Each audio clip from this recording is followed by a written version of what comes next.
주일 사부 예배를 하나님께 드리겠습니다.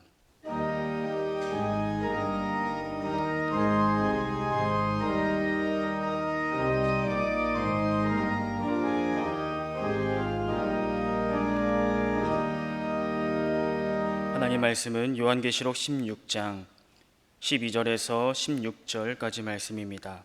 신약성경 415페이지입니다. 요한계시록 16장 12절에서 16절까지의 말씀 제가 봉독하겠습니다. 또 여섯째 천사가 그 대접을 큰 강 유브라데에 쏟음에 강물이 말라서 동방에서 오는 왕들의 길이 예비되었더라. 또 내가 보매 개구리 같은 새 더러운 영이 용의 입과 짐승의 입과 거짓 선지자의 입에서 나오니 그들은 귀신의 영이라 이적을 행하여 온 천하 왕들에게 가서 하나님 곧 전능하신 이의 큰 날에 있을 전쟁을 위하여 그들을 모으더라. 보라, 내가 도둑같이 오리니 누구든지 깨어 자기 옷을 지켜 벌거벗고 다니지 아니하며 자기의 부끄러움을 보이지 아니하는 자는 복이 있도다. 새 영이 히브리어로 아마겟돈이라 하는 곳으로 왕들을 모으더라. 아멘. 이 시간 시온 찬양대에 찬양이 있겠습니다.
요한계시록 23번째 말씀, 아마겟돈 전쟁에서 이겨야 합니다라는 말씀을 전하도록 하겠습니다. 유사 이래 고대로부터 현대에 이르기까지 인간의 삶이 무너지고 망하는 것은 다툼과 전쟁 때문에 망하게 됩니다. 인간의 지식이 부족해서 망하는 게 아닙니다. 싸움만 하더라도 예전에는 부직갱이 들고 돌팔매질을 했지만 인간의 지식이 높아지니까 폭탄 하나만 떨어져도 몇십만 명이 죽는 그런 재앙이 임합니다. 지식이 부족해서 인간이 망하는 것은 아니라는 뜻입니다. 또 먹을 것이 없어서 입을 것이 없어서 망하는 것도 아닙니다. 그 FAO UN 국제 식량 농업 기구의 보고에 따르면 전 세계 인구 8명 중에 1명은 배가 고파서 죽을 고통을 받고 있습니다. 이것은 별로 느낌이 없습니다. 그 UN 국제 식량 농업 기구의 보고에 따르면 불과 2, 3년 전까지만 하더라도 지금도 마찬가지입니다. 1초에 5명의 어린이가 기아로 죽어갑니다.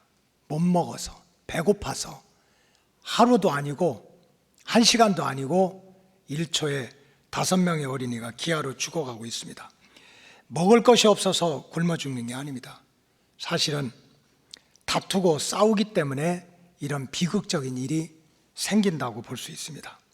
세상은 지금도 싸움의 연속입니다. 집안 싸움, 또 형제 싸움, 또 이런저런 싸움 때문에 서로가 다 망해가는 길로 달려가고 있습니다.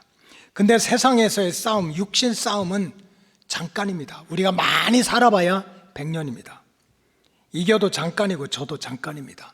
근데 성경에 보니까 세상 마지막에 가장 큰 전쟁이 있습니다. 천년왕국 직전에 벌어지는 영적인 전쟁입니다. 이 전쟁은 한 번 치면 영원히 치는 것이고 또 한 번 이기면 영원히 이기는 그런 지상 최후의 영적인 전쟁입니다. 요한계시록은 이 마지막 대전쟁을 아마겟돈 전쟁이라고 표현을 해주고 있습니다. 하나님을 안 믿는 사람들도 이 아마겟돈이라고 하는 것이 앞으로 지상에서 일어날 인류를 멸망시킬 최악의 전쟁인 줄 알고 하나님을 안 믿는 사람들도 그걸 가지고 소설을 만든다든지 또 영화를 만든다든지 해가지고 아마겟돈이라고 하는 그 무서운 전쟁에 대해서 이렇게 표현을 해주고 있습니다. 요한계시록 16장 16절에 보면 새 영이 히브리어로 아마겟돈이라 하는 곳으로 왕들을 모으더라. 이제 이따 말씀드리겠지만은 더럽고 무섭고 악한 그 영들이 아마겟돈이라고 하는 곳으로 세상의 왕들을 모아가지고 이 땅을 지배하시고 섭리하시는 하나님과 큰 전쟁을 일으킨다 하는 예언의 말씀이 요한계시록 16장 16절에 기록이 되어 있습니다. 이 아마겟돈 전쟁이라고 하는 것은 어떤 전쟁을 뜻합니까? 이 아마겟돈 전쟁은 하나님께서 이 땅에 자기 백성에게 주실 지상의 마지막에 남은 선물은 천년왕국입니다. 그 천년왕국이 일어나기 직전에 에스겔서와 다니엘서에 계속해서 가르친 한때와 두때와 반때 1260일, 3년 반, 42개월 이것이 다 전 3년 반, 후 3년 반, 7년을 뜻하는데 이 7년 환란의 끝자락에서 벌어지는 지상 최대의 영적인 전쟁입니다. 그때 붉은 용과 함께 3분의 1이 땅에 내려왔던 그 마귀의 세력들이 세상 왕을 다 모아가지고 하나님께 도전하는 최후의 영적 전쟁을 성경에서는 아마겟돈 전쟁이다 이렇게 표현을 해주고 있습니다. 이 천년왕국전 대환란의 시대에 그 계시록에 보면 화가 3번이나 있다고 하는데 이 3가지의 재앙이 대환란의 시대에 이 땅에 쏟아지게 됩니다. 이미 우리가 이 말씀을 통해서 다 지나간 내용입니다. 우리가 잘 아는 대로 첫째는 이 두루마리에 이렇게 붙어있는 7인을 하늘의 천사가 인을 하나씩 뗄 때마다 땅에 쏟아지는 재앙입니다. 작은 스몰 앤티크라이스트로부터 시작돼서 예수님 때부터 예수를 통한 구원의 복음을 반대하기 위해서 제사장들과 바리새인들과 유대 관원들과 장로들과 로마의 병정들, 또 중세 시대는 교황까지 하나님의 자리에 올라가서 예수 그리스도를 통한 구원의 도리를 가로막는 이 적그리스도가 이제 마지막 때 캐피탈, 아주 대문자 적그리스도가 나타나서 택함받은 백성들을 미혹할 것이다. 그리고 이 7년 대환란 7인이 뗄 때마다 흉년과 사망과 천재지변과 또 지진의 재앙이 땅의 백성을 괴롭히게 될 것이다 하는 것이 첫째 그 두루마리의 그 재앙의 예언입니다. 둘째는 7 나팔의 재앙입니다. 이 하늘의 천사가 나팔을 하나씩 불 때마다 이 땅의 3분의 1이 불타버리고 바다의 3분의 1이 피가 됩니다. 그래서 바다의 3분의 1이 다 죽게 됩니다. 어떻게 우리 인간이 살 수가 있겠습니까? 죽을 것과 같은 고통입니다. 강과 샘들의 물 근원이 끊어져서 물이 써서 마시지 못하는 그 물 재앙이, 물이 생명수인데 식물을 살려내고 동물을 살려내고 사람을 살려내는 생명수인데 먹을 물이 없습니다. 그래서 지금도 우리가 물을 사 먹지 않습니까? 근데 마지막 때는 이 물의 재앙이 견딜 수 없이 더 커진다는 겁니다. 그 다음에 하늘의 천체에 이상이 생긴다고 합니다. 하나님이 태초에 천지를 창조하실 때 빛이 있으라 하시고 낯을 만드시고 그 다음에 어둠을 창조하시고 1월 성신을 만들어 가지고 해와 달과 별과 우주가 그 하나님의 섭리 속에서 정해진 시간에 정해진 위치에서 그렇게 1.1획도 틀림없이 돌아가게 이 우주를 만들었습니다. 만약에 이 지구가 태양과 조금만 가까워지면 우리는 다 타 죽습니다. 조금만 멀어지면 얼어 죽습니다. 이 천체의 변화 때문에 기후가 바뀌게 됩니다. 북극이 다 녹아내려가지고 물바다가 돼가지고 낮은 땅을 묻혀버리고 추운 데서 살던 짐승들이 살지 못하고 이게 다 천체가 이 우주가 바뀌면서 이상이 생기는데 이런 일들이 마지막에 점점 많아진다. 땅에서는 황충과 전갈과 같은 독 있는 곤충들이 사람들의 먹거리를 다 망쳐놓는다. 이거 이스라엘 애굽 시대뿐만 아니라 지금도 중동에서 메뚜기 떼가 한번 지나가게 나면 완전히 1년 농사를 한꺼번에 다 버리는 그런 일들이 지금 이런 시대에도 일어나게 됩니다. 얼마나 살기가 힘들겠습니까? 마지막 셋째 재앙은 진노의 7 대접이 쏟아지는 재앙의 예언입니다. 요한계시록 16장이 바로 진노의 대접이 하나씩 쏟아질 때 땅에 나타나는 재앙을 기록해 준 내용이 요한계시록 16장의 내용입니다.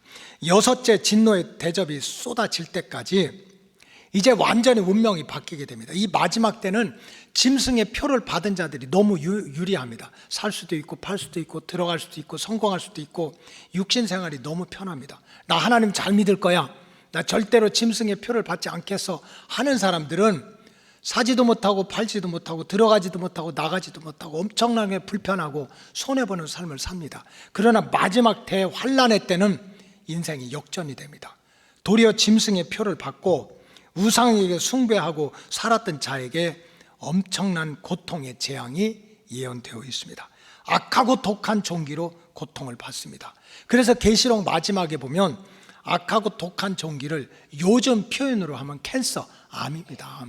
대장을 검사했는데 그 속에 수십 개의 용종이 있습니다. 그 돌기가 있습니다. 이게 혹 아닙니까? 이게 종기 아닙니까? 이것이 몸 밖으로 나가면 이게 혹이 되는 거예요.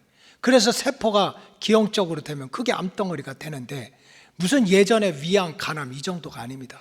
이제 나타나지 않는 것이 없습니다. 근데 이런 일들이 점점 더 많아진다는 거예요. 많아진다. 바다가 피바다가 된다고 합니다.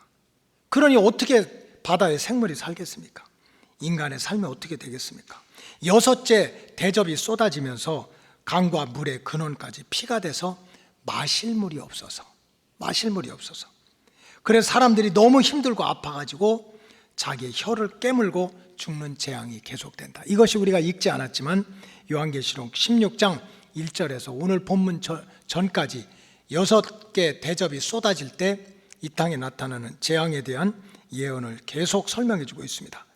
그런데 또 해가 뜨거워서 사람들이 타 죽는, 악종이 생겨가지고 사람들이 고통받고 물의 근원이 다 끊겨서 이런 고통을 받는데도 사람들이 얼마나 교만한지 얼마나 악한지 하나님 앞에 천부여 의지 없어서 손들고 옵니다 하는 역사가 없이 도리어 하나님을 대적한다는 거예요.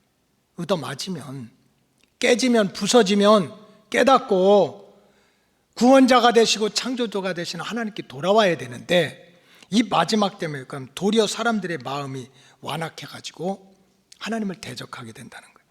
요한계시록 16장 9절과 11절이 그런 내용입니다. 요한계시록 16장 9절에 보면 사람들이 크게 태움에 태워진지라.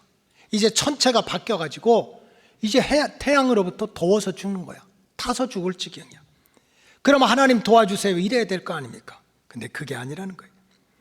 이 재앙들을 행하는 권세를 가지신 하나님, 이 재앙들을 만드신 하나님의 이름을 도리어 비방하고 회개하지 않고 주께 영광도 돌리지 않고 하나님을 대적한다는 거예요. 그리고 11절에 보면 아픈 것과 종기로 말미암아 하늘의 하나님을 비방하고, 우리 인생들이 교만 떨고 살고 내 맘대로 살고 내 세상이 다 하다가 막히고 꼬이고 구덩이에 빠지고 쇠사슬에 묶이고 황충들이 날아다니고 전갈에 독에 물리고 하면 하나님 이게 아니지 않습니까? 하나님 도와주세요, 불쌍히 여겨주세요 해야 되는데 그게 아니라는 거예요. 도리어 하나님을 비방하고 또 회개하지 않고 이런 영적인 엄청난 어리석음과 도전이 마지막 때는 더해진다는 거예요. 바로 이런 영적 육전 대환란의 시대에, 그런 영적으로 혼란한 시대에 아마겟돈이라고 하는 종말론적인 큰 전쟁이 이 땅에서 일어난다 하는 것이 요한계시록 마지막 때에 대한 예언의 말씀인 거예요. 그렇다면 먼저 우리가 이 아마겟돈이라고 하는 것이 도대체 지리적으로 어디에 있느냐, 이 마지막 대전쟁이 일어나는 아마겟돈이라고 하는 데가 어디가 있느냐 하는 것을 우리가 성경적으로 먼저 찾아봐야 됩니다. 이 아마겟돈은 원래는 헬라어입니다. 헬라어, 그리스어입니다. 히브리어로는 하르므깃도라고 이렇게 표현이 됩니다. 하르라고 하는 것은 산입니다. 산. 무깃도는 어떤 지명입니다. 그래서 하르므깃도 하면 무깃도 산 이런 뜻입니다. 무깃도 산. 이 무깃도 산이라는 뜻인데, 이 무깃도라고 하는 지역은 그 이스라엘이 이렇게 길게 세워져 있고 남북이 이렇게 갈라져 있고 이제 중간쯤에 갈릴리 바다가 있고 또 이제 요단강이 내려와서 밑에 죽은 사해 바다가 있는데, 이 무깃도는 바로 갈릴리 바다 남서쪽에 있는 아주 전략적으로 군사적으로 요충지가 무깃도입니다. 우리가 지도를 한번 보시면 저기 무깃도라고 이렇게 크게 표시를 해놨습니다. 그 위가 갈릴리고 북부 지역이고 사마리아는 중간지대고, 그 사마리아에서 밑으로 더 내려오면 이제 예루살렘이 있습니다. 그래서 무깃도는 이 갈릴리 사마리아 그 중간에 있고 저 갈릴리 호수의 남서쪽에 이렇게 위치하고 있습니다. 근데 저 무깃도라고 하는 지역이 지금도 있는데, 이 무깃도는 이 고대 역사로부터 중세 만력까지 이 세계의 가장 큰 전쟁터 중에, 세계 큰 전쟁이 일어나는 전쟁터 중에 하나가 바로 무깃도입니다. 이 구약 시대부터 그랬습니다. 아주 큰 전쟁, 민족과 역사의 운명을 뒤집어 놓는 전쟁이 중동에서는 저 무깃도를 중심으로 일어났어요. 그래서 지금도 성경 예언자들은 만약에 3차 대전이 일어난다 뭐 이렇게 하면은 저 무깃도 결국 이스라엘을 중심으로 일어난다고 이제 예언을 하고 있는 것 아닙니까? 이 구약 시대에 이 가나안 족속들이, 구약 시대에 하나님이 젖과 꿀이 흐르는 가나안 땅으로 들어가라고 그랬는데, 가나안의 7 대적들이, 택한 백성들이 애굽에서 나왔는데 우리가 예수 믿고 세상에서 나왔으면 천국 가야 될 거 아닙니까? 근데 천국에 가지 못하게, 젖과 꿀이 흐르는 가나안 땅에 들어가지 못하게 가나안 족속, 히위 족속, 브리스 족속, 기르가스 족속, 그런 7 대적들이 자꾸 이스라엘 백성들이 약속의 땅에 못 들어가게 합니다. 그래서 그때 이 바락과 여선지자 드보라가 이 가나안 족속들과 전쟁을 치러서 이기는데, 어디서 이깁니까? 무깃도에서 이깁니다. 그래서 사사기 5장 19절에 보면 이렇게 나옵니다. 왕들이 와서 싸울 때, 이 왕이 누굽니까? 가나안의 그런 7 대적의 왕들입니다. 가나안 왕들이 어디에 모였어요? 무깃도. 무깃도 물가 다낙에서 싸웠으니 은을 탈취하지 못했다, 이기지 못했다는 거예요. 왜? 그 바락과 여선지자가 피눈물 나며 기도하는 하나님의 하늘의 군대를 보내달라고 기도해가지고 결국 이 무기또에서 가나안의 그 대적들을 물리쳤습니다. 그 이스라엘 백성들의 무기또가 굉장히 중요한 것입니다. 유다 왕 아하시아가 이스라엘 왕 예후한테 쫓겨가가지고 이스라엘이 이제 남북이 나눠졌는데 열왕기하 9장 27절에 보면 유다의 왕 아하시아가 이를 보고 정원의 정작길로 도망갔다. 지금 이 북왕국이 이렇게 쳐들어와서 아하시아 왕을 잡으려고 하니까 도망가다가 이 정작길로 도망했어요. 근데 예후가 그 뒤를 계속 쫓아갔어요. 그리고 병거 가운데서 저기를 죽여라 했더니 이블루함 가까운 구르비탈에서 친히 그가 어디까지? 무기또까지 도망갔지만 결국은 죽었습니다. 그래서 남왕국의 또 운명, 왕권이 바뀌고 그 엄청난 변화가 일어나는 거예요. 유다 왕 중에 요시아가 얼마나 중요합니까? 백성들이 타락하고 우상 숭배할 때 하나님의 성전에 가서 숨겨진 두루마리를 찾던 율법책을 찾을 거예요. 그래가지고 그 율법책을 막 읽어주면서 우리 성전의 제사를 회복하자, 절기를 회복하자, 그래다 가지고 막 그냥 영적인 그런 변화가 일어나가지고 그렇게 이스라엘 백성에게 세기를 열어준 왕이 요시아입니다. 근데 이 요시아가 애굽의 왕 느고에게 이렇게 죽은 곳도 바로 무기또입니다. 열왕기하 23장 29절에 보면 요시아 당시에 애굽의 바로 느고가 아수르 왕을 치고자, 이제 애굽은 서쪽에 있지 않습니까? 아수르는 이쪽 북쪽에, 저 이스라엘 북쪽에 있으니까 이 아수르 왕을 치고 가려면 이스라엘 땅을 지나가야 되는 거예요. 애굽의 군대가 또 밟고 지나가야 되는 거예요. 그러면 안 되지 않습니까? 그래서 요시아 왕이 지나가는 애굽 군대를 막으려고 어디로 갔냐면 무기또로 갔는데 그 애굽 왕이 요시아를 무기또에서 만나서 죽였다 그랬어요. 그러니까 이 이스라엘 백성들은 무기또 산 아마겟돈 하면 얘기 안 해도 다 합니다. 거기는 민족과 개인의 운명을 완전히 바꿔놓은 아주 최고로 무서운 전쟁터라는 거예요. 그러니까 이스라엘 백성들도 무기또, 아마겟돈 하면은 이거는 이스라엘 운명을 다 바꿔놓은 전쟁터라고 하는 것을 다 알고 있는 거예요.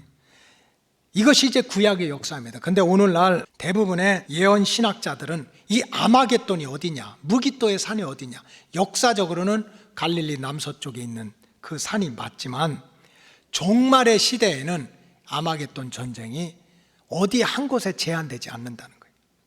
이제 예수님 안에서 유대인이나 헬라인이나 야만이나 지식인이나 다 하나가 됐던 것처럼 이제는 무슨 유대인이 있는데 거기 그게 아니라는 거예요.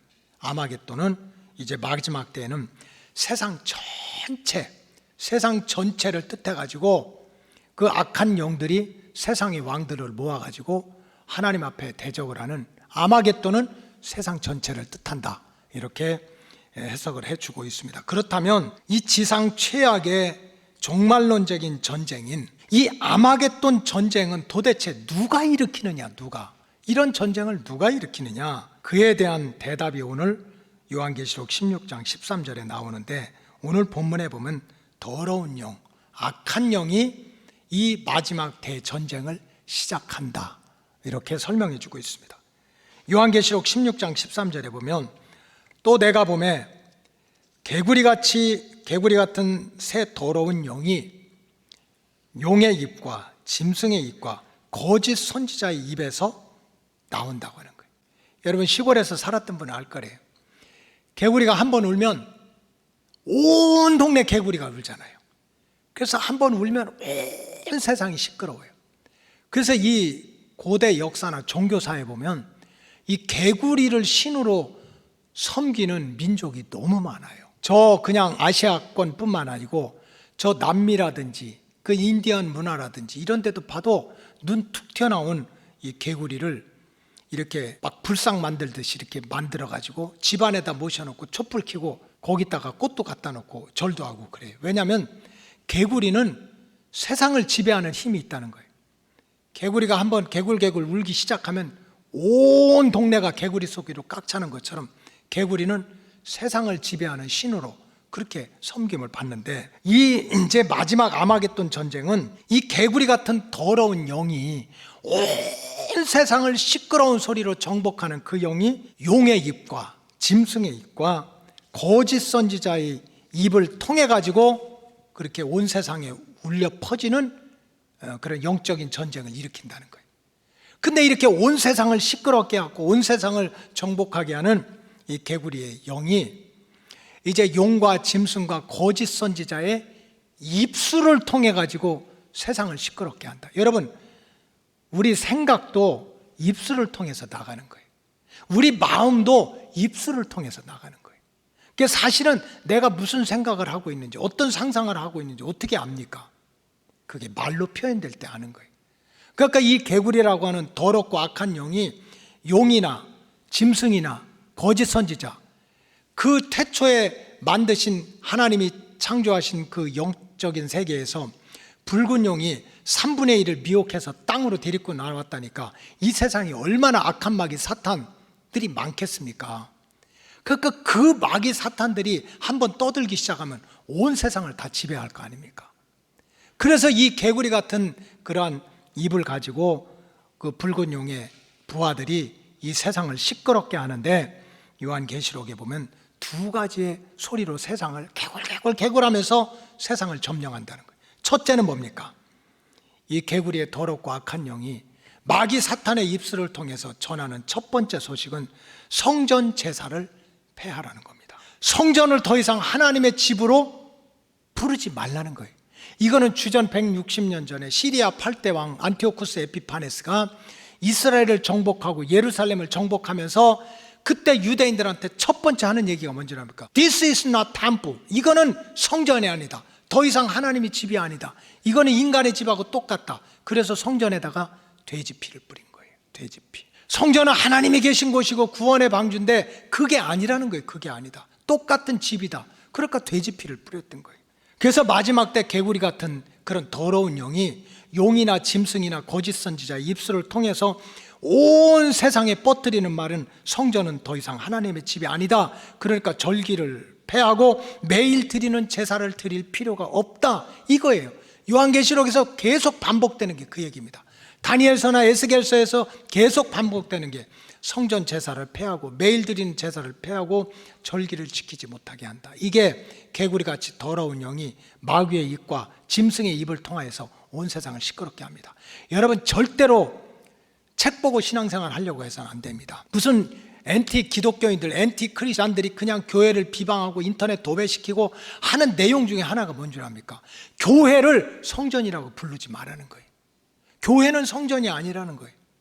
교회는 그냥 하나의 건물이지, 성도들 사이의 모임, 그것이 커뮤니티, 이거지 교회는 성전이 아니라는 거예요. 여러분, 이것이 어떻게 보면 맞아요. 이게 무슨 여기서 제사 드리는 것도 아니고 여기 금향단 떡 반죽 그릇 갖다 놓은 것도 아니고 물두멍이 있는 것도 아니고, 근데 이게 굉장한 영적인 도전인 거예요. 교회가 성전이 아니면 우리가 성전에 와서 예배드릴 이유도 없고 기도할 이유도 없는 거예요. 그러니까 이 마지막 때 개구리 같은 영들이 온 세상을 시끄럽게 하면서 사람들의 영과 육을 현혹하는 말이 예수 믿는 사람 죽어라, 하나님 믿는 사람 망해라, 그거 아닙니다. 보는 눈을 바꿔놓는 거예요. 더 이상 교회는 성전이 아니고 하나님께 드릴 제사가 필요 없고, 지금 바이러스 하나 가지고도 그냥 성전 제사가 막히지 않습니까? 이런 일들을 한다는 거예요. 또 하나는 뭡니까? 또 하나는 이 개구리 같은 영들이 짐승이나 또 적그리스도나 또 이러한 붉은 용의 입술을 통해서 막 떠드는 것이, 입술로 하나님의 구원의 복음은 더 이상 필요가 없다는 거예요.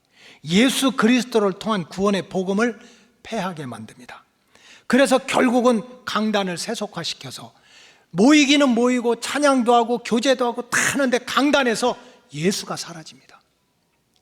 그저 성경은 처음부터 끝까지 예수 그리스도를 통한 죄사함의 복음, 예수 그리스도를 통한 은혜의 복음, 예수 그리스도를 통한 치유의 복음, 예수 그리스도를 통한 영생의 복음, 예수 그리스도를 통한 천국의 복음을 전하는 것이 강단인데 그 얘기 하지 말라는 거예요. 마치 중국의 삼자교회가 다 얘기해도 좋다는 거잖아요. 부부간에 사랑하고 행복하고 애들 교육시키고 착하게 살고 그 다음에 정부 말 잘 듣고 단 예수 통해서 부활하고 영생 얻고 천국 가고 그런 얘기 하지 마라. 천국이 어디서, 여기가 천국인데. 그러니까 수천 명이 모이는 삼자교회라도 천국을 얘기 못하고 또 하나님의 나라를 얘기 못하고 영생을 얘기 못합니다. 여기가 지상천국인데, 지상천국론을 말하면서 더 이상 예수 그리스도를 통한 구원의 기쁜 소식, 예수 믿으면 죄사함 받고, 예수 믿으면 하나님 자녀 되고, 예수 믿으면 영생을 얻고, 예수 믿으면 하나님이 함께하고, 예수 믿으면 천국에 가고, 아멘 아무도 안 하잖아요. 여러분들도 그거 하지 말라는 거예요. 그거 하지 말라. 그리고 어떻게 하면 인간들끼리 모여서 평화롭게 살고 정의롭게 살고 행복하게 살고 웰빙 잘 살고 웰다잉 잘 죽고, 그 다음에 환경을 어떻게 만들고 휴먼 라이트 인권을 어떻게 주장해서 남자 목소리가 이만큼 크면 여자 목소리는 이만큼 커야 되고, 이거 얘기하면서 살아라. 이것이 깨구리 같은 영이 마귀들의 입을 통해 가지고 하나님의 복음, 예수의 피 묻은 복음을 무너뜨리는 그런 마지막 영적 전쟁이라는 거예요. 근데 이렇게 영적인 진리를, 하나님의 구원 진리를 개구리같이 막 온 세상에, 개구리 하나가 울면 막 온 세상이 우는 것처럼 그렇게 만든 용과 짐승과 거짓 선지자가 이제 영적인 세계만 그렇게 지배하는 게 아니고, 이제 세상의 왕들을 동원해서, 마지막 때 세상 왕들을 동원해서 재림하시는 예수님과 이제 한판 붙자 하는 게 아마겟돈 전쟁입니다. 요한계시록 16장 14절에 이렇게 나와요.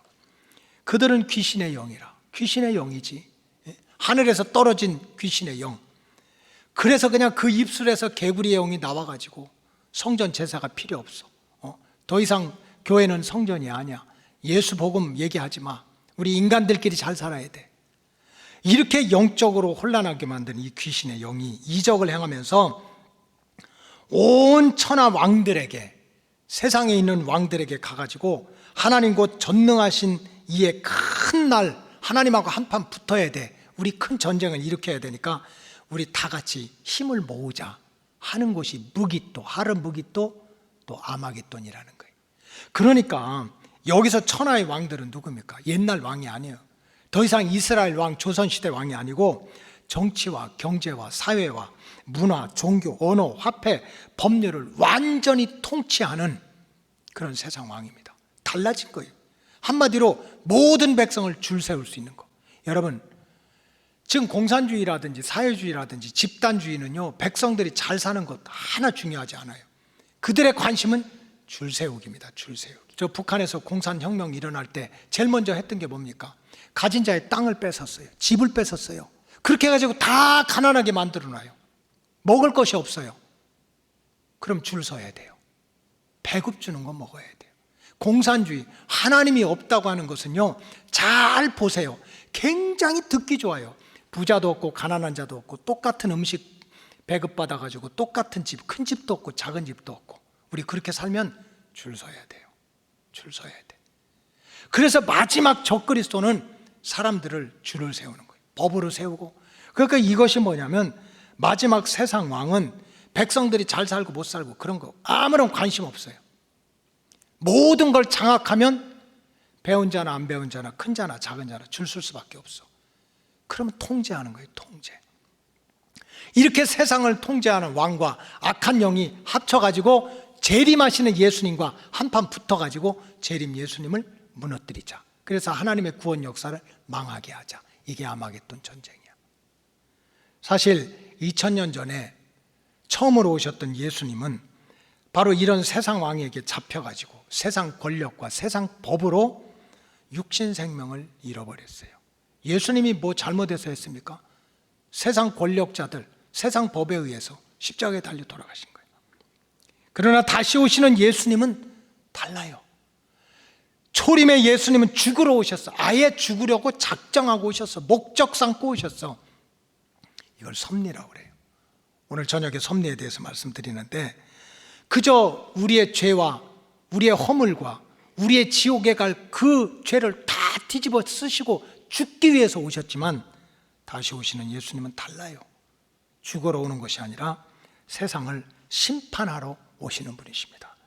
그래서 다시 오시는 예수님은 이렇게 개구리같이 온 세상을 영적으로 그냥 시끄럽게 만들고, 또 사람들을 줄 세우는 그런 권한을 가진 왕들과 이제 영적 큰 전쟁을 일으키지만 하늘의 권세와 능력을 가지고 이 악한 더럽고 악한 영들과 세상의 왕들을 완전히 물리치고 용과 짐승과 거짓 선지자들을 쇠사슬로 묶어서 무적행 하데스 지옥의 구렁텅이다 집어넣고 문을 잠그고 1000년 동안 가두어 놓고 택한 백성들과 함께 천년 왕국을 이루리라.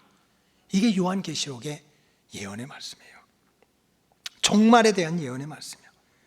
그렇다면 지상 최악의 영적 전쟁인 이 아마겟돈 전쟁에서 우리 로고스 가족들이, 주의 백성들이 어떻게 해야 정말 힘들지만 믿음을 지켜서 이 아마겟돈, 하르무기또 이 전쟁에서 우리가 이겨서 구원의 완성을 이룰 수 있을까? 첫째로 성경은 우리에게 그 무섭고 험한 재앙과 그 무섭고 험한 아마겟돈 전쟁에서 싸우지 않고 이길 수 있는 길을 가르쳐주고 있어요. 여러분, 전쟁에서 이기는 길은 몇 가지가 있는데 하나는 죽어라고 싸워서 이기는 겁니다. 나도 터지고 너도 터지고 나도 깨지고 너도 터지고 피투성이 가운데 이기는 전쟁이야. 상처투성인 그 승리가 있지만 싸우지 않고 이긴다면 이거보다 큰 게 어디가 있겠어요. 근데 성경에 보면 예수님의 사도들이 이 마지막 그 아마겟돈 전쟁, 아니면 첫째 화, 둘째 화, 셋째 화를 당하지 않는 그런 고통의 전쟁에서 싸우지 않고 이기는 길을 가르쳐주고 있습니다. 이것을 성경에서는 휴거라고 하는 거예요. 휴거. 들림받는 은혜를 바로 싸우지 않고 이기는 길이라는 거예요. 예수님께서도 직접 들림받는 역사, 마태복음 24장 25절에 보면은 24장 25장의 마지막 때 처처의 기근과 지진과 전쟁과 배고픔과 그저 사람들이 악해지고 싸나워지고 하는 이런 고통에서 너네들이 어떻게 싸워서 이길 수 있느냐 했을 때 주님이 맨 먼저 가르쳐 준 거는 들림받음이에요. 싸우지 않고 이기는 길. 어떻게든 이기면 되잖아요. 근데 안 싸우고 이기면 얼마나 감사해. 마태복음 24장 37절에서 42절이 바로 그런 말씀이에요. 마태복음 24장 37절에 보면 노아의 때와 같이 인자의 임함도 그러하리라. 그저 38절에 보면 홍수전에 노아가 방주에 들어가던 날까지 사람들이 먹고 마시고 시집가고 장가가고 싸우고 잘났다고 못났다고 난리를 치는 거예요. 세상의 마지막 때가 올 줄 모르고 39절에 보니까 홍수가 나서 그들을 다 멸하기까지 깨닫질 못하는 거예요. 그래, 은혜 중에 가장 큰 은혜는 깨닫는 은혜입니다. 깨닫지 못할 그때 인자가 정말 도적같이 임한다는 거예요. 근데 40절에 보니까 신비한 일이 나타나요. 어떤 일입니까? 두 사람이 함께 밭을 갈고 있는데 한 사람은 데려감을 당하고 한 사람은 남는 거야. 휴거입니다.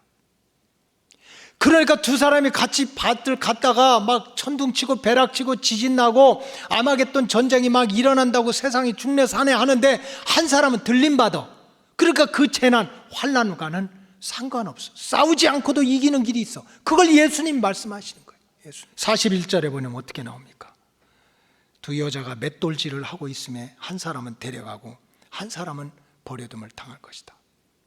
남은 자는 고통인 거예요.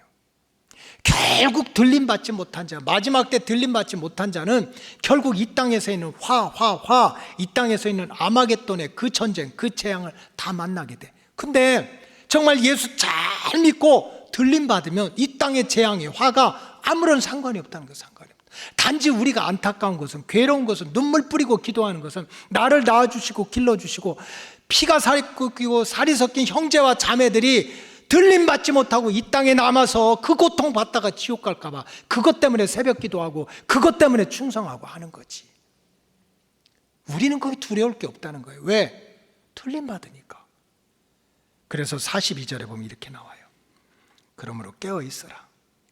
어느 날에 너희가 주가 임하는지 너희가 알지 못한다. 알지 못한다.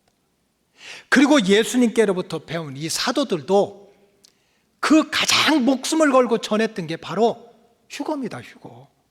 사도들도 주님 재림 때 휴거를 증거하고 있어요. 데살로니가전서 4장 16절에 보니까 이렇게 나와요. 주께서 호령과 천사장의 소리와 하나님의 나팔 소리로 친히 하늘에서 내려온대. 천사장의 나팔 소리와 함께 하늘에서 내려와. 그때 그리스도 안에서 죽은 자들이 먼저 랩처 부활해가지고 첫째 부활해서 lift up, 랩처 그랬어요. 들림받는다, 올라간다. 땅의 재앙하고는 상관이 없는 거예요. 17절에 보면 그 후에 우리 살아남은 자들도 그들과 함께 구름 속으로 끌어올려서 공중에서 주를 영접하게 하시리니 그리하여 우리가 항상 주와 함께 있으리라. 그래 18절에 보면 그러므로 이러한 말로 서로 위로하라.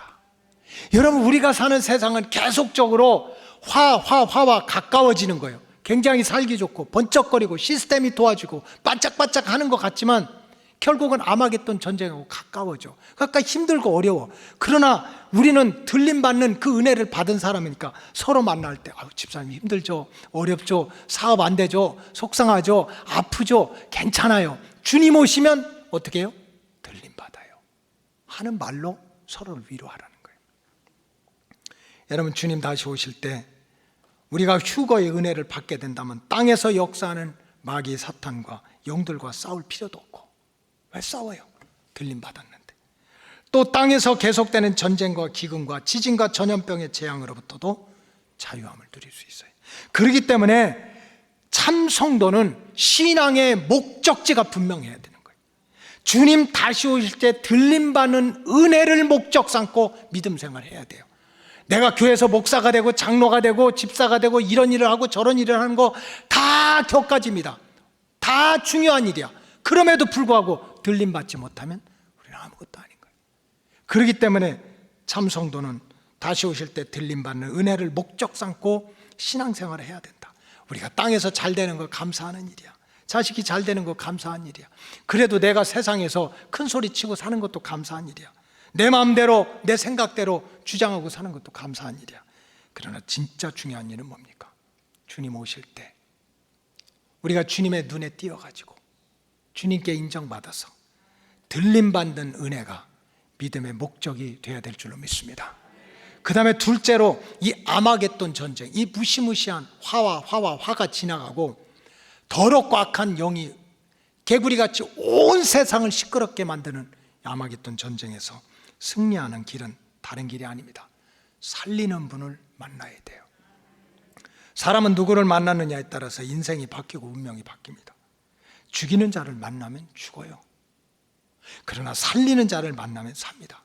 우리가 어떻게 하면 우리가 사는 이 시대의 아마겟돈, 또 최후의 마지막 이 아마겟돈 전쟁에서 어떻게 하면 승리하는 복을 누릴 수 있습니까?